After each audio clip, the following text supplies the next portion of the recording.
Kicking off Juneteenth celebrations in Peoria this week ahead of Saturday, today, the Tri-County Urban League held its first Juneteenth golf outing, hoping to raise thousands for youth activities in the city.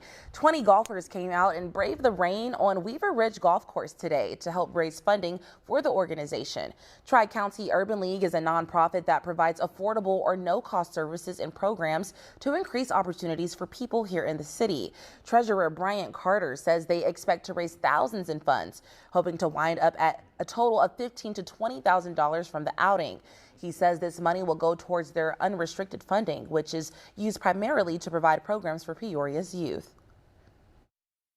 We use those funds for staffing. We use those funds to bring in additional programs for the youth and for the youth development program. So that gives us an opportunity to give some really good options to the community.